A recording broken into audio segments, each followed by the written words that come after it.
Hello, my name is Marcus. I'm the compiler of a collection of therapy quotes entitled Psychoanalytic Self-Awareness Quotes. This is TQ 916. Therapy quote number 916. The strange and enigmatic need of all neurotic clients to repeat in adult settings their early conflicts. This emotional reliving is carried out quite unconsciously with the hope of reaching thereby a healing of the conflicts. It is technically known as the repetition compulsion. So this is one of the threads in this series, the topic of the repetition compulsion. So we're adding to our collection of quotes on the topic. So he's saying here, if there's any kind of trauma, so this series is mainly focused on developmental trauma, where the experiences that the baby has with the mother, the frustrating experiences outweigh the satisfying experiences. That's a developmental trauma. For a secure attachment style, the baby needs it to be so that the satisfying experiences with the mother outweigh the frustrating experiences. That allows the child to differentiate out of the symbiotic orbit with the mother, to separate psychologically from her.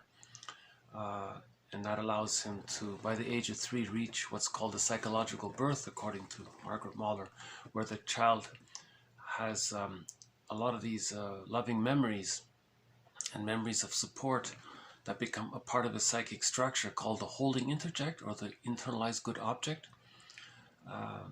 And with this ontological security or basic trust and sense of self, much more the child's life force can connect to himself.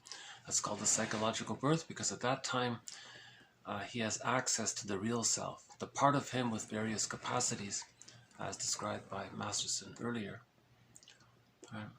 So the baby wants to have a secure attachment style with the mother to be able to reach the psychological birth. So again, biological birth and psychological birth are different events. The biological birth is visible, we see it. The psychological birth is more invisible, it's internal, and it's gradual. From birth to 6 months, there's that extended womb. It's like an egg. Then he hatches out of the egg at 6 months with the differentiation. But this hatching out process is gradual from 6 months to 36 months until the psychological birth. Now, if the frustrating memories outweigh the loving memories, the child can't leave the orbit with the mother, the symbiotic orbit. Fairbairn says the more frustrating the mother is, the more the baby needs the mother, the more the baby's going to cling to the mother. And sometimes he even identifies with her. So he's fused there and he's stuck there. Right? So if there's a developmental trauma, the theory is the psyche seeks wholeness and healing. So the psyche wants to somehow recreate the situation. It'll get the person to project their childhood situation onto others in the present to see if they can relive it or re-experience it or review it, or so-called master it somehow to get a better outcome. It can't be done after the age of 5. It's called repetition compulsion gone awry, or pathological repetition, because nobody in the present can be that mother that they needed as a baby, right? Like, it's as if, see, the baby's in a timeless world. He thinks it's as if he maybe wants someone in the present to travel back with them in a time machine back to babyhood time and get what he didn't get, which is enough love to differentiate from the mother. But no one in the present can offer that, nor obviously no one can travel back in a time machine to change that. But that's sort of the positive intention of the psyche. It wants to recreate, redo, remaster, rework, because it's painful to psychologically still be in battle with the mother in the unconscious, right? Because if there is this unconscious battle with the mother, what the baby does is, to manage the anxiety of this, he denies that the mother is frustrating and only accepts that she's satisfying. That's called the splitting defense. Okay, the splitting defense means the baby is seeing things unrealistically and at the same time he cannot leave the mother. If the mother's so frightening, he can't leave her. The baby needs enough love to leave her, but if she's so frightening, he can't leave her, but he ignores that she's so frightening. So there's this unconscious ambivalence. So healing, we've been saying in this series, is to face the unconscious ambivalence, heal the split images, and then differentiate. That's called getting the key out from under mother's pillow. So this description, this quote, adds a little understanding to the repetition compulsion. She's saying here that in the hope of thereby healing the conflicts. That's the positive intention. So in the past few videos, we talked about how we live in two worlds and how the inner world, how we project the inner world into the present. Right. So one idea was that the baby creates an image of the mother as being satisfying, that's the goddess. The baby as being enticing, that's the seductress or the enticing one. And the image of the other or mother being rejecting. Now these are imagos, these are not realistic images of the mother. So again, object relations theory means the baby has an interaction with the mother. This interaction is recorded in his internal object relations world. Okay, but because the baby thinks in images, called primary process thinking, and because of the baby's small size, and from the baby's perspective, the mother is like a giantess in the nursery, and if she's frustrating, it's like the Orgus, you know, or a monster or something like that, if she's frustrating. If she's satisfying, she's a divine goddess, a wonderful being. So things are wildly exaggerated. Plus the images that the baby creates of his mother are infused with the baby's feelings, because he's fused there. So these feelings affect the images. So for example, if the mother is rejecting, okay, so the image of that in the unconscious might be Medusa, right? Because Klein says the baby's just relating to the breast. So if the breast is refusing, so there's the mother is refusing, but now the baby's angry at the breast. So what image can we create? So one example is the Medusa character. It's frightening. So if you look at the Medusa character, the person freezes. So the baby's petrified, he's in fear. So that frightening with the wild hair and all that, that's the baby's anger. And the angry face of Medusa, that's the baby's also understanding of the mother being refusing. You see? So the baby creates these wild fairy tale mythological images in his unconscious called primary process thinking. So myths and fairy tales are an attempt to describe arrested development. Right? Myths and fairy tales are trying to describe the inner world. So again, myths and fairy tales, like the child says, are true on the inside, not on the outside. So one of the main psychological pattern in fairy tales and myths is this splitting defense. In fairy tales, it's the fairy godmother or helpful creatures. Then you have the witch, the unhelpful one. In the myths, you have the good god and the bad god, and these kinds of things. That's the splitting defense mechanism. That's how the baby copes. And then he denies the negative side. So he's not aware of the negative side.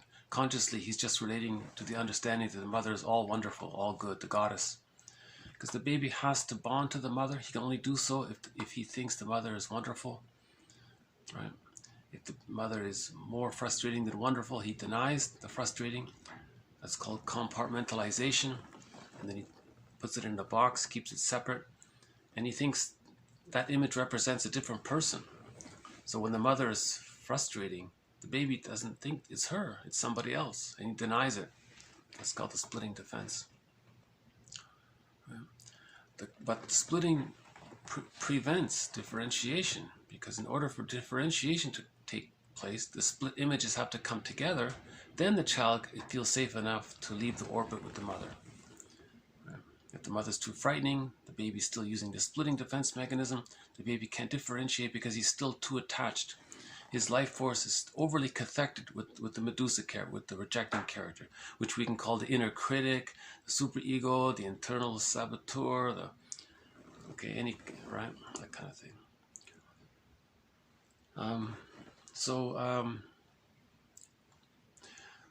see, in a secure attachment style, the baby creates split images of the mother, goddess, demon, temporarily. It's just very temporarily. By the age of 6 months, with enough love, the baby has a realistic understanding of the mother, that she's a person, number one, and the baby respects her mother as a person in her own right, because the mother respects the baby as a person in his or her own right. Okay, the mother regards the baby as a human being. Babies are human beings, right? And okay, so so the baby sees that the mother accepts the child as a person and responds to their feelings. Right? The mother's attuned to the baby's needs. The mother offers her maternal reverie, her maternaliness, her maternal life force availability, her motherly essence, all that. So the baby feels warm and secure and comforted, is cherished. Because that first few months is meant to be as warm and secure like the womb. Those first few months are called the extended womb, because humans come out of the actual womb too early. Mothers offer an extended womb.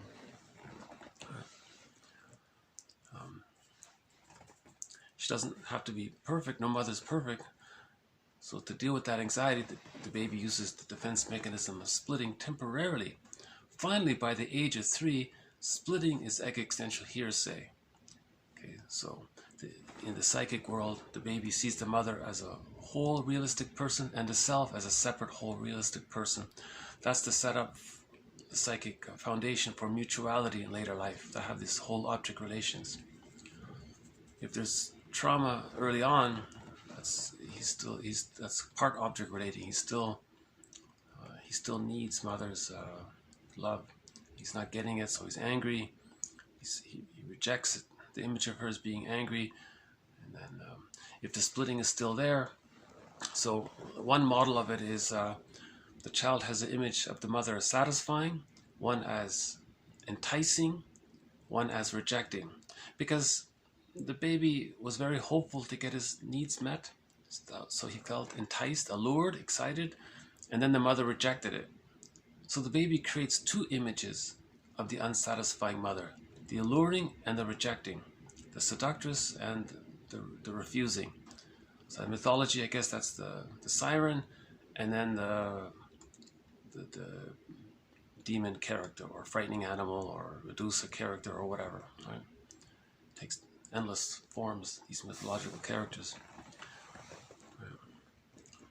Now, each of these 3 images of the other, again, it's not the mother now. These are imagos. These are wildly exaggerated. They're infused with the child's own feelings. Because of primary process thinking, these become like fairy tale mythological images. So now we're dealing with these imagos, not realistically the mother. That's the issue of neurosis. The person is still operating with these unconscious imagos. Right? Now, each of these 3 representations of the other, goddess, seductress, rejecting, okay, is linked to a part self-representation that's satisfied, enticed, rejected. So now you got 6 characters in there. Each of these 6 characters has a mind of its own. Now this mind of its own, okay, the origin of it is the person's own ego. So Fairbairn has this thing called the splitting of the ego. So the conscious ego is for the external world, relating to the outside, actual physical external world. That gets split off. Part of it gets split off, and that becomes the unconscious ego, relating to the internal object relations world. Now that unconscious ego is again subsplit into many 6 parts, and they become the minds of the 6 characters. Now what's left of the unconscious ego, okay, is interacting with these 6 characters in there. Now the unconscious ego wants help. So the unconscious ego will project any one of these 6 images onto others. He can flip them around. He can project one or all 6 or none, or he can switch easily. what he's trying to do, he wants to get the person's conscious ego to be aware of his internal object relations world. Okay? Grief is healed when it's witnessed by a caring other. The unconscious ego wants the person to be his own caring other. So we are our own caring other when we own our projections. So the unconscious ego is going to make, if he's projecting, let's say, the enticing, the seductress, the enticing one, and sees someone else in some wildly exaggerated terms, so the conscious ego recognizes, oh, okay, so that's there, that exists, this enticing one, right? That means the rejecting one is going to follow, because they're one. The enticing and the rejecting are the same. Right? Or if the unconscious ego projects the self-representation onto others, and then the person notices that they're doing to others what his mother did to him, that's for the conscious ego to recognize that his own unconscious ego is projecting his self-representation onto others, so that he can see what his mother did to him by what he's doing to others. So the conscious ego is like it's like an advisor, he's a helper, he's trying to, right? So you can almost imagine a mythological story around this. You have these 6 characters. The unconscious ego is like the helper. He's holding this projection machine, and he's projecting these characters onto others. He's trying to coax the conscious ego, which would be another character, but maybe he's not aware of it, and he's confused, let's say, and the conscious ego is trying to get his because they're like twin brothers, let's say, and so on. Now, with the developmental trauma, the issue is that the goddess image is not strong enough because of the trauma. So these images are based on condensed memories. These memories of being satisfied condense, okay, and they become fantasized personifications because of the primary process thinking. Fantasized personifications, which we're calling the internal object. This fantasized personification of the condensed memories is the internal object. So you have the satisfying internal object, but it's kind of small. It's there, but it's, Now, the seductress one can be quite strong as well, but the rejecting one is definitely strong. Yeah. So that's the neurosis, because the frustrating memories outweigh the satisfying memories. The unconscious ego wants the person's conscious ego, he wants his help to observe it. If he observes it, it calms the internal object relations world, because the person wants witnessing, wants love and understanding. He wants to be seen and recognized. If he can do that, then the split images, all these 3-part split images of the other start to condense and come together to form a realistic image of the other as a human being, not a siren, a Medusa, or God, right? So these mythological images, all 3 of them, blend together, and now a new image is created as a human being who's a whole person, and the person can recognize emotionally their full emotionality, their 3-dimensionality, 4-dimensionality. Now, when that happens, the part representations of the self, those 3-part self representations, come together. Okay, so the soul is healing. The soul was fragmented, now it's coming together to form one whole image of the self as a whole person. Now, when that happens, differentiation takes place. Okay, that's getting the key out from under mother's pillow. Now there's inner peace. There's reconciliation within, between the different parts of the other, between the different parts of the self. They come together, and there's a whole self and whole other. It's called whole object relating. Once we get to whole object relating, that's mutuality. We're healed. That's a psychological birth. Yeah. So the repetition compulsion is trying to do that. It's trying to recreate the childhood painful scene in the present, so that for the person to see and understand his own childhood, for this inner healing and reconciliation to take place. If he's not aware of it, it's like Sisyphus. He'll keep recreating his childhood situation in the present, relive it, not be aware of it, and then do it again. So either we repeat and don't remember, repeat, don't act out, don't remember, disappointed, repeats, acts out, doesn't remember, or we talk, think about it, use models to self-reflect, remember, and then we're healing our internal object relations world. Right? So that's one on repetition compulsion. Okay, now, related to this, the next part. The essential purpose of psychoanalytic therapy is to untangle the bewilderment of childhood so that the unhealthy elements of repetition compulsion may be eliminated.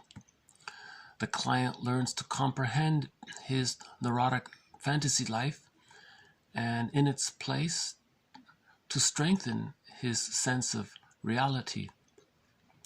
Reality between people is the basis of freedom.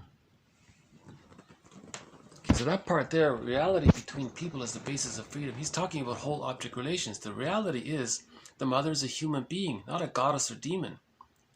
Okay, so what the person may cognitively admit that, but what about emotionally? What about in his emotional, invisible, psychological inner world realm? He may still be operating on these childhood fantasies. So that's what needs to be healed here. Right? So the purpose of therapy is to untangle the confusion of childhood so that the unhealthy elements of repetition compulsion can be eliminated. It's unhealthy to constantly project. It's unrealistic. If there's an unconscious image in the person's psyche, if the image of the frustrating other is some frightening animal, okay, and then they project that onto non-threatening substitute others, and now suddenly they think this other person is so dangerous and horrible. What are they talking about? They're trying to express their own baby's anger. They're trying to go back in time in a time machine and then feel what they couldn't feel as a baby and try to get their anger out towards their mother. You see, so there's a time issue here because the unconscious is timeless, but the conscious world has time. The hippocampus comes online at the age of 3, so we have a sense of time there after the age of 3. But in the unconscious world, there's no time there. So that's why we call it pathological repetition or repetition compulsion gone awry. The pain is so great, the stress of it compels the person to have these unrealistic attitudes towards others. Right? It bypasses the hippocampus, I guess, somehow under stress. But Lauchlan calls this the mirror defense. What the person's doing with repetition compulsion gone awry is for him to see what he's denying. Projection is confession. Prejudice is confession. These strong attitudes or extreme opinions and extreme philosophies or all this or all that, and it's a confession of the unconscious ambivalence towards the mother. It's a confession that in this internal object relations world, the splitting defense mechanism is still being used. Splitting is meant to be existential hearsay by the age of 3. By the age of 3, all infantile immature defense mechanisms, for the most part, are resolved. Splitting, projective identification, right? And other ones, and acting out based on the projective identification, and then using rationalizations to lie to yourself and to others that this is taking place. These kinds of things are meant to be existential hearsay by the age of 3. With a secure attachment style, the person achieves a psychological birth. With an insecure attachment style, now we're saying, the quote is, man's main task is to give psychological birth to himself. How does he give, if the mother couldn't offer the conditions for the psychological birth to take place naturally, it's up to the person themselves to get the key out from under mother's pillow. But to do that, they have to face the unconscious ambivalence, heal the splits, get the key out, then they work towards a psychological birth. Man's main task is to give psychological birth to himself. If he didn't get it by the age of 3, naturally. Now it's his job to do it himself. Right? That's self-responsibility and self-healing, and it's care for the self. It's a wish for a person's own wish to heal for themselves. It's a person's own desire to want to heal. You know, man's main task is to give psychological birth to himself. Stems from the innate wish to heal and give up the repetition compulsion. Because if we're spending our whole lives in the repetition compulsion, like Sisyphus, we're missing out on the capacities of the real self. The capacities of the real self include emotional freedom, aliveness of affect, a wide range of affect, appropriate affect. If a person needs to mourn, the real self will allow the person to mourn. That takes away stress. The real self allows the person to know their unique wishes. The real self allows the person to develop healthy self-esteem when they express their uniqueness. Expressing your uniqueness, it's meaningful. Masterson, he calls that's where the meaning comes from, when you're expressing yourself from your unique wishes, from the real self. But to get to the real self, you need to achieve the psychological birth. To get to the psychological birth, you have to trace back to where things got frozen. That's the arrested development. Things got frozen when the frustrating memories of the mother outweighed the satisfying memories. Things got frozen. The child was stuck there. He couldn't advance through the subphases of the separation individuation process, which leads to the psychological birth. So the 4 subphases are symbiosis, and then differentiation, practicing, and then rapprochement in the 2nd year. If the fixation takes place within the first 6 months, that can lead to the narcissistic pattern, the hostile provocative attachment style, some of those schizoid patterns, hiding behind power struggles as a character defense, symbiotic character disorder. Because the child didn't get his symbiotic needs met. The child needs to get his symbiotic needs met in order to leave the mother. The child needs enough love in order to separate from her. It's ironic, right? He needs love to leave her, right?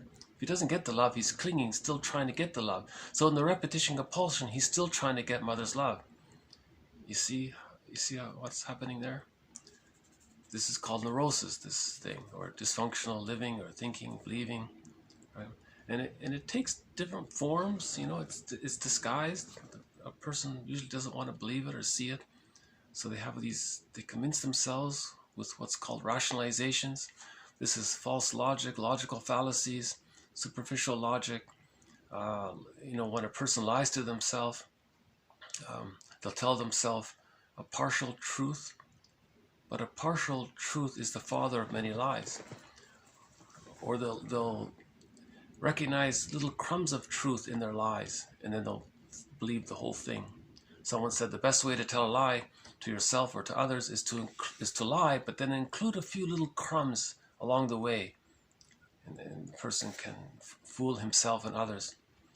So for example, in the narcissistic pattern, the theory is when the baby's being so misattuned, the baby feels, we interpret that the baby feels devalued, shamed, humiliated, rejected, objectified, and all that. That's too painful for the baby. So he identifies with the aggressor. He becomes like his mother. Okay? And then when he grows up, he does those same things to others to communicate that when he was a baby, those things were done to him. So the mother exploited, objectified the child. He grows up and does that to others, right? To communicate that when he was a child, that's what his mother did to him. Now, he'll repeat that until he becomes aware of it. Once he becomes aware of it, the healing begins, once he's aware of it. If he denies it, no, impossible, you see, mother is all good, because he's identified with the aggressor. His identity is the false self. Right? So we've had a number of videos on the narcissistic pattern, and we've had a few on the hostile provocative attachment style. That's the one where the person was prematurely hatched out of the symbiotic egg too early. Now he's hostile and provocative towards others, thinking he wants someone else to fuse with him to complete the symbiotic period from birth to 6 months. He was ejected out of the symbiotic egg too early. So now that's why he's angry and hostile and provocative. He's trying to communicate that he didn't get his symbiotic needs met, and it's as if he thinks he's blindly trying to get someone else to fuse with him in the way the mother was supposed to fuse with him, so that he could eventually leave the person. But it can't be done. No one can do it. So after the age of 5, it's all repetition compulsion gone awry, or pathological repetition. But the psyche is doing this for the person's own conscious ego to see his own situation. Okay, another one on the similar theme here. Repetition compulsion. Human beings are concerned constantly with the joys and sorrows of their childhood. Indeed, we feel ourselves to be, in essence, the child of our memories. Quote, those painful memories, they make us who we are. The phenomenon of transference is the product of this compulsion, the expression of its contents. So she was articulating that. You know, we feel ourselves to be, in essence, the child of our memories. So the inner child is alive in us, and we kind of feel like that. That's who we are. Those painful memories, they make us who we are, he says here. And then we repeat. So transference means you project the childhood situation into the present, either onto the therapist or onto others. So you're transferring. So transference, projection, and parataxic distortion are pretty much synonymous. There are slight differences as covered in previous videos. Parataxic distortion emphasizes that what the person is transferring is this fantasized personification of the condensed memories, this internal object. So they're emphasizing that they're projecting this fantasy image onto others. Projection is more general, right? So projection is something you don't know about yourself, and you find yourself saying that it belongs to someone else. You're doing that because you don't want to admit that it belongs to you. It's too painful. But if you're aware that you're doing that, now you get to own what you've disowned early on. So that's called shadow work. So that's called mental hygiene. Mental hygiene, okay, is owning your projections. When we own our projections, that leads to mental health or psychological health, spiritual health, emotional health, that kind of thing. So mental hygiene. In this series, we're using one author's quote here where it means owning your projections. You have a strong opinion about someone or something or anything, a place, whatever, then you ask yourself, okay, maybe my unconscious ego is projecting one of these personified, these fantasized personifications of the internal object onto the external. Now you're better aware of the internal object relations world. That means you know the splitting is still there. Okay, that means there's unconscious anger towards the mother, which we're denying. Now you want to forgive the parent. How do you forgive the parent? Well, one place is to start is to read the Enneagram. There are 9 personality types there. 9 versions of it represent the insecure attachment style. That's the healthy, unhealthy versions. And then another 9 descriptions represent the secure attachment style. That's the healthy versions. So you type your parents. Then you recognize, okay, so maybe the parents were psychologically incomplete. Maybe the parents, when they were in the womb themselves, experienced prenatal distress syndrome. Maybe they had birth trauma, situational trauma, intergenerational trauma, trauma with siblings, family members, trauma at the dentist's office, trauma while getting the tonsils out. There could have been school shock, forced relocation, other traumas. So the parents may have been caught in their existential dilemma. That helps to reality. Remember, reality is freedom here. Reality between people is the basis of freedom. The reality between people is the basis of freedom. So we want to get the reality of our parents. If they were psychologically incomplete, knowing that is the basis of emotional freedom. So the truth will upset us free, right? So the reality is the truth, right?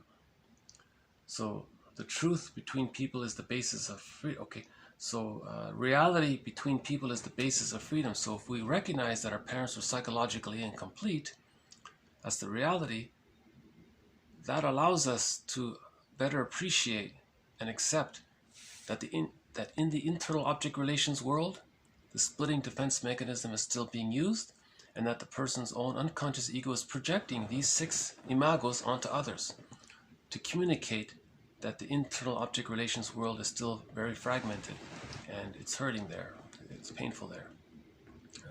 And we've had previous quotes about how this internal object relations world is stressful on the system, it's stressful on the body, it can lead to psychosomatic symptoms, the mysterious leap from mind to body.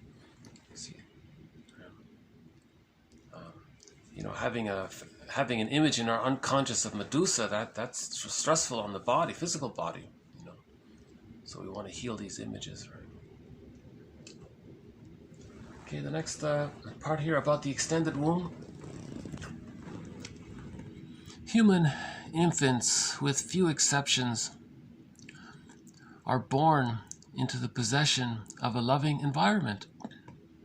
This is a continuance of the wholesome interuterine existence. To be surrounded by cherishing care allows and calls forth the response of love from the baby. It is this response, this extension of the baby's self, which is of fundamental importance to emotional health and development. The act of loving stimulates one's whole being. The emotion of love vitalizes each physical and mental process. Okay, so there's a direct reference to the extended womb. Humans come out of the womb too early, so an extended womb is needed. Okay, she's calling this the cherishing environment. A continuation of the wholesome uterine experience. So in the uterine experience, the baby's needs were met. He was safe, he was warm, he was protected, he was cherished in the womb. No stress there, and so in the extended womb, that continues. It's the extended womb. Okay, to facilitate that, we've been saying all along, one of the threads in this series is prenatal and birth trauma. So ideally, if possible, if everything's okay, ideally, when the baby's born, in one calm motion, he's handed right to the mother right away. No interruptions. The cord, apparently it's long enough so it can stay. The placenta is still inside, it stays. The placenta apparently births itself a few minutes or an hour later. The placenta can be put in a bowl and it can sit on the bed beside the mother. So you want the baby to still think he's in the womb. You're not lying to the baby. He needs an extended womb. And so you want... So the lights are dim and maybe candles are around, the room is warm, the baby comes out, he bonds to the mother. Now, at the moment of birth, the mother produces, apparently, according to one book, the mother produces lots of hormones for this very purpose. So the baby and the mother are bonded. This bonding helps the mother to feel her own maternaliness, her own maternal instinct is facilitated by the bonding. Now that helps her to be attuned. So now when she's breastfeeding, she has that, she's in sync with the baby. They're one. She feels that oneness. So when the baby has a need, the mother can meet it. So the baby's still in the womb. He feels like he's still in the womb. Now gradually he starts to get it. They say beginning from 3 months to 6 months, he starts to slowly recognize that the mother is a separate person and he's a separate and he's out of the womb. But he needs that first few months where he's still in the womb, where it's all about him. There's no trauma there. So you don't want prenatal trauma. You don't want birth trauma. You don't want developmental trauma would be if the bonding doesn't take place. If the child is removed for too long a time and then he's returned, the mother might unconsciously reject the baby, and the baby will feel it. Then they didn't bond. That's called an insecure attachment style. That's a developmental trauma. Once there's an insecure attachment style, that's a developmental trauma. They don't achieve the psychological birth, because to deal with the insecure attachment style, the child has to use the splitting defense mechanism. Once the splitting defense mechanism is being used, the child can't leave the mother. He's stuck there. Only when the split images of the mother comes together, where the child sees the mother as a whole, then he feels safe enough to differentiate. If he's too frightened, he doesn't differentiate. Right? So the secure attachment style is really key. Apparently, one survey apparently says only 50% of babies in North America achieve a secure attachment style with their mothers, meaning another 50% acquired insecure attachment style. An insecure attachment style, that means they didn't achieve the psychological birth. They don't know who they are. So they're going to repeat the childhood scenario. So this insecure attachment style, the four main ones are the anxious, avoidant, hostile provocative, and disorganized or dissociative. Someone suggested another one. Those seem to be the main four. So that means that's called part object relating. That means they're going to see others as symbolic breasts, and they want to get the love they didn't get or the support they didn't get. They're not capable of mutuality yet. Only the psychological birth allows mutuality. So that's why, interestingly enough, the divorce rate is around 50%, right? Because maybe both partners are trying to argue, or they're in battle with each other. Who's going to be the mother to the other? And each side wants the other to be to the other. So they're transferring their childhood situation into the present. So yesterday's quote had by Burglar. There was one about that. So I recommend yesterday's video about that.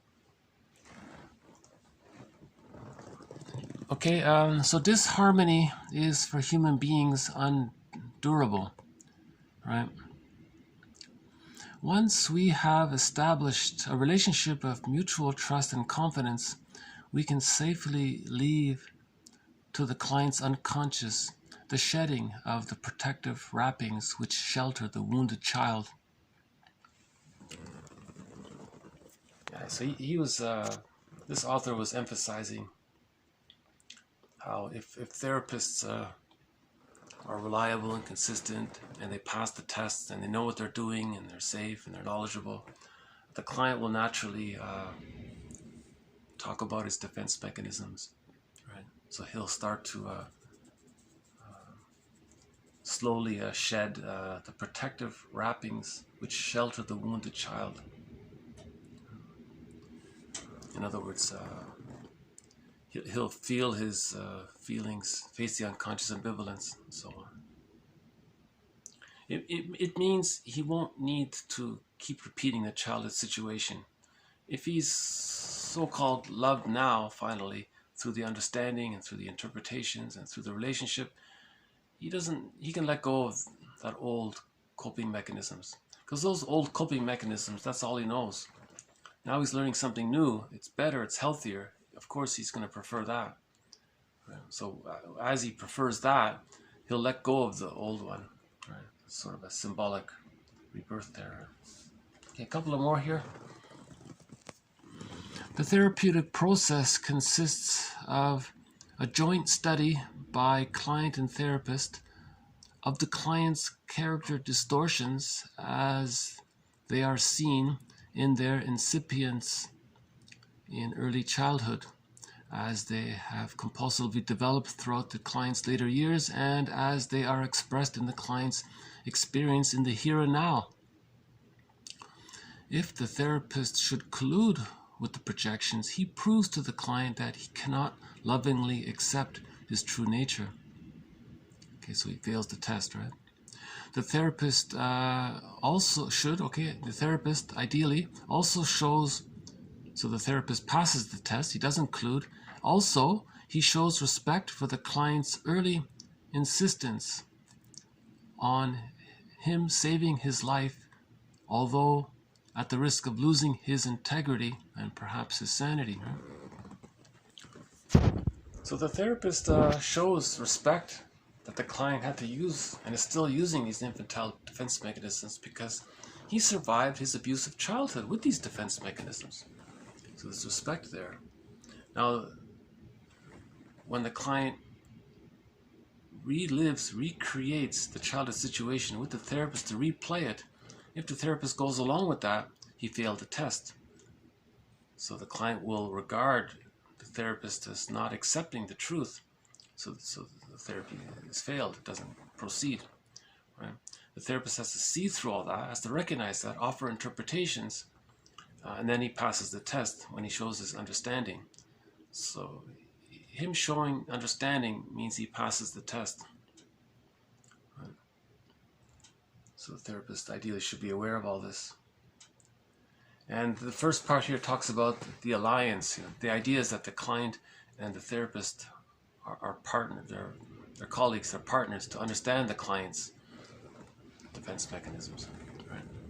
So in other words, the therapist wants to build the client's conscious ego. He has to be aware of what's happening. Right? So the two of them are building the client's conscious ego. In other words, it's not spiritual bypassing. Some people think it's supposed to be some magic. The client goes there, help me. Client says abracadabra and he's cured.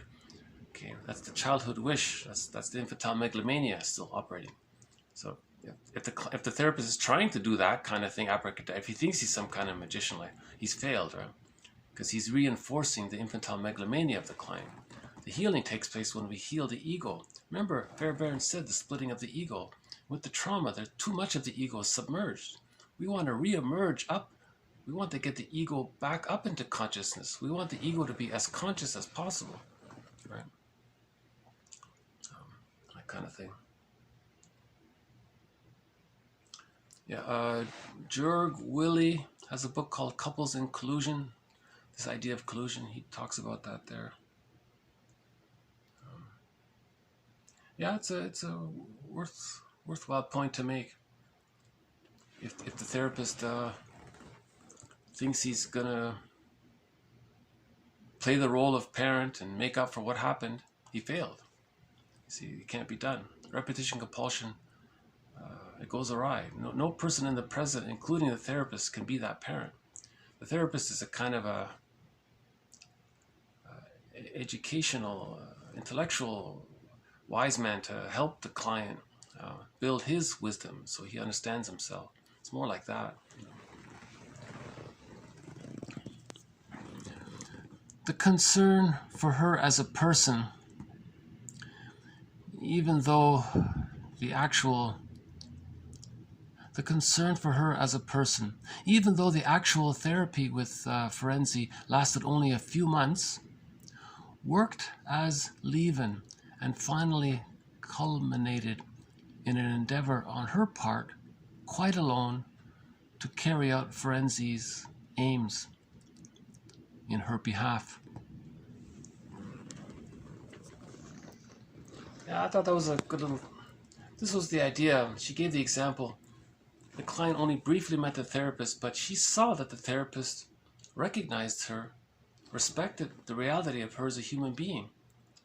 She internalized that recognition that she saw in him, and then carried on his work. She adopted that attitude for herself and then gave it to herself, you see. So that's powerful. I thought that was great, to meet someone like that.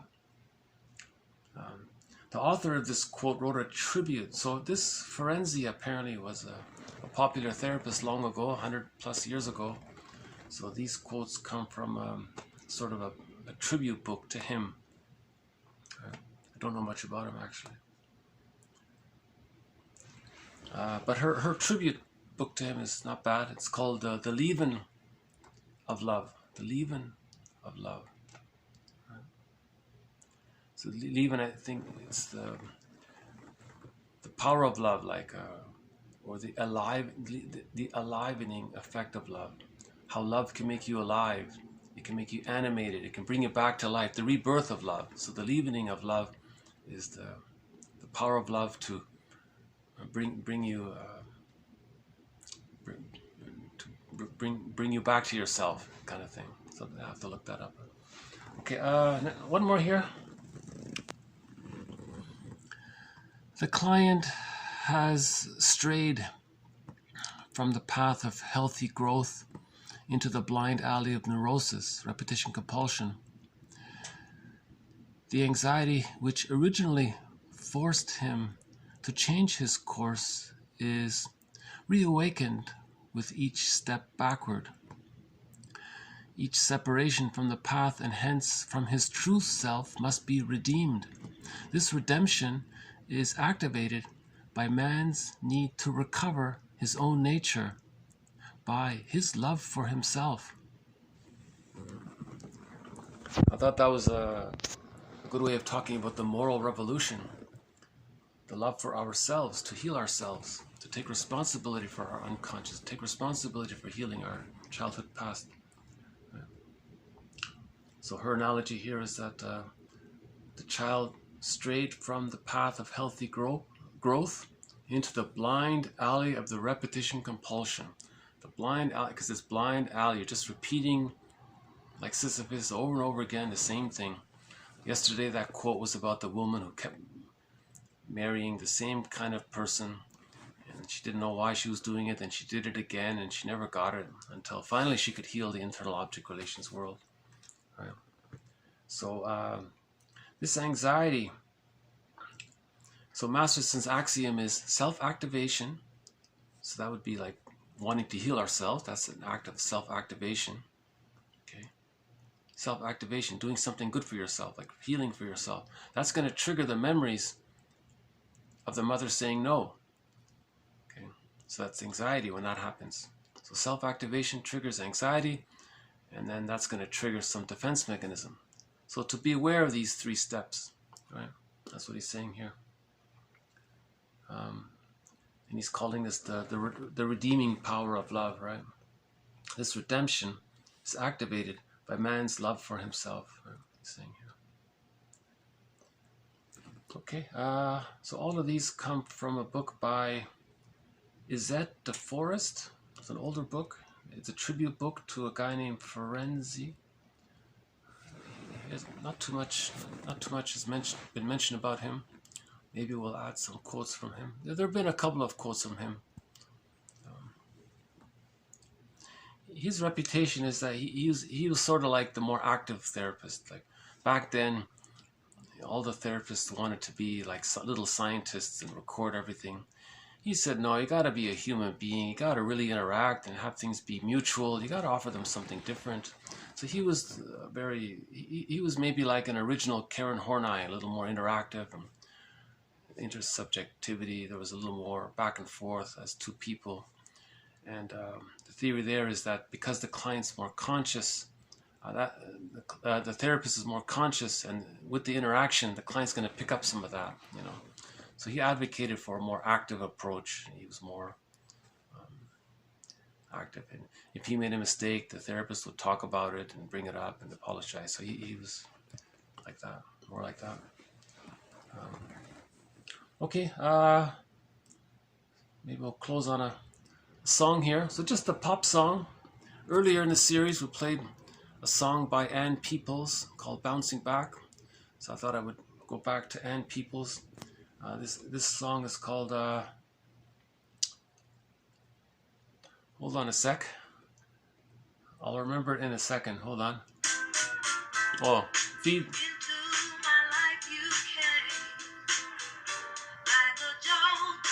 Yeah, she says when you have a good thing going, you want to support it. So the song is called Feed the Fire.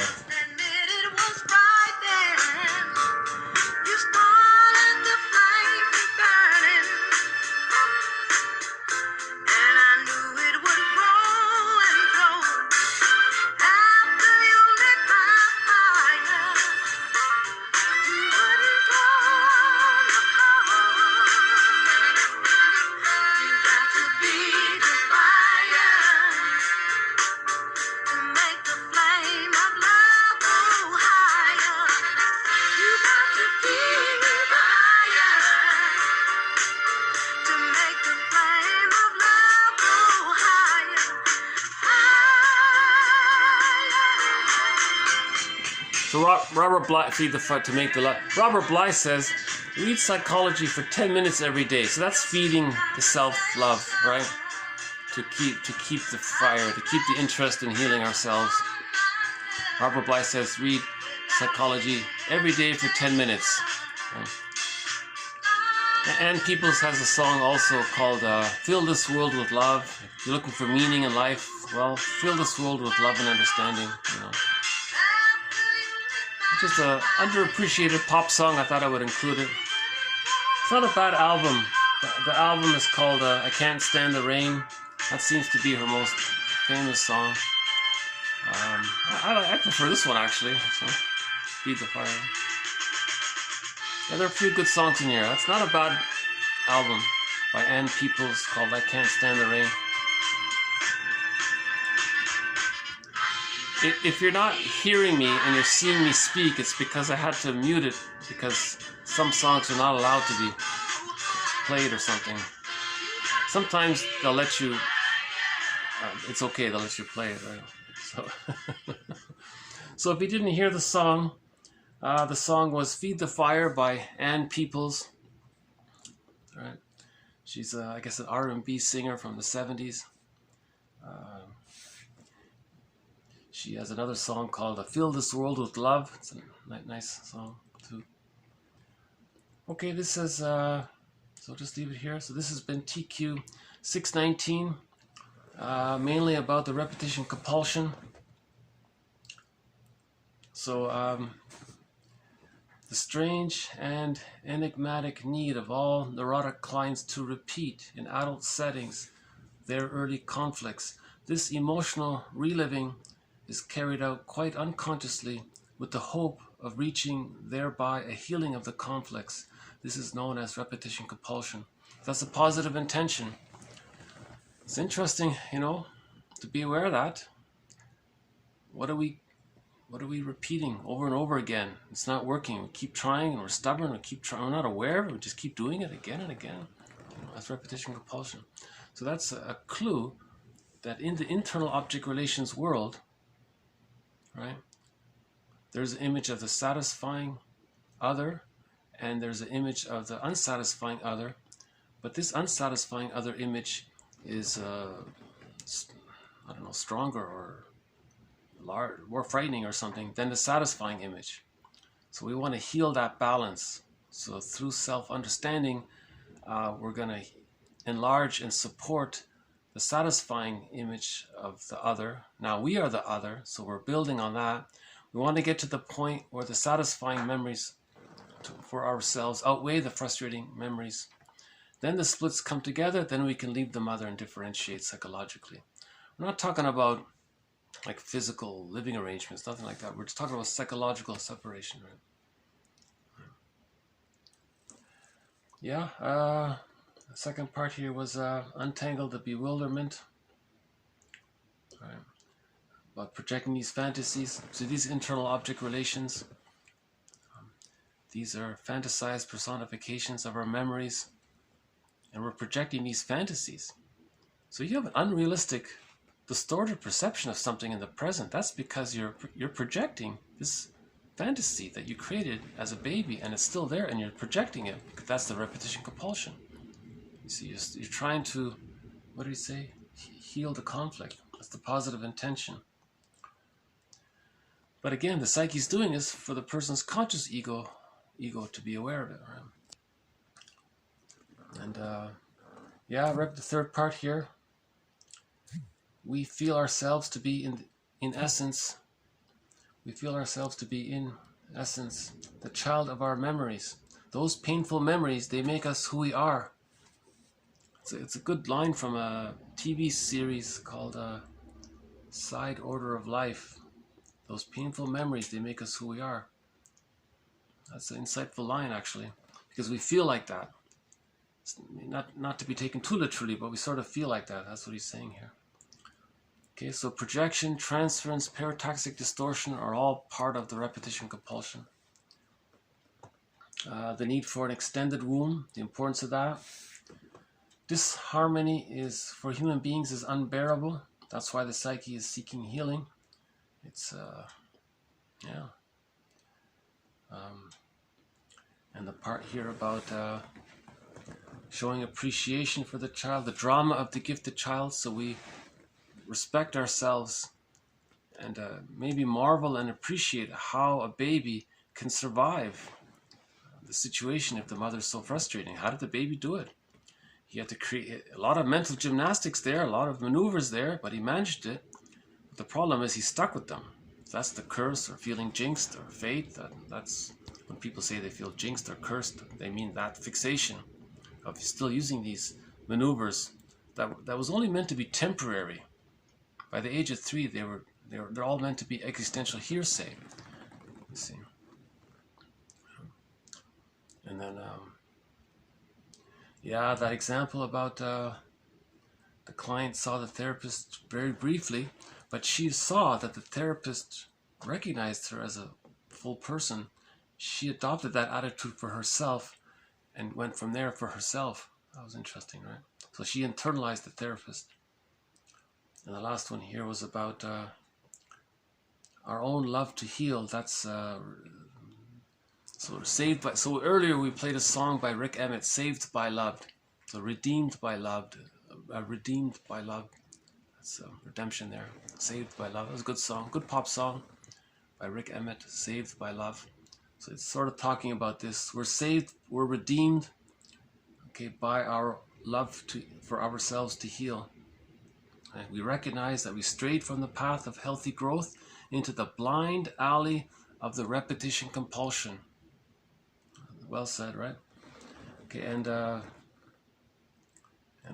then we have to face the anxiety about that. When we face that, we're going to bring up some anxiety about that. Okay, so this adds to our collection of quotes on the repetition compulsion and a little bit about the therapy process and the attitude of the therapy process. The past few videos talked about the internal object relations world. I recommend those ones as well. 904 to now. 904 to 915 talked about object relations theory.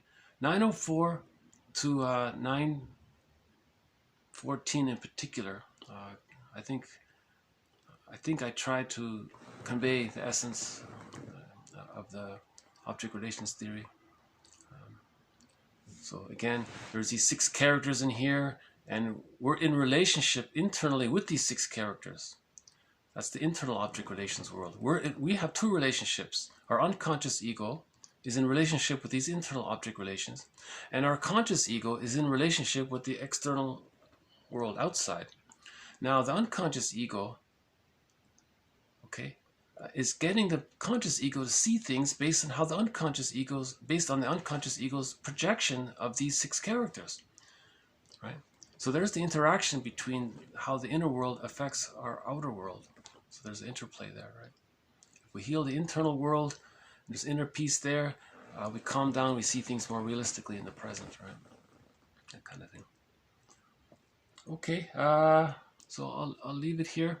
No blue jay today, but got a clear sky, blue sky. So maybe we'll see the blue jay next time. Okay, so thank you very much. Bye for now.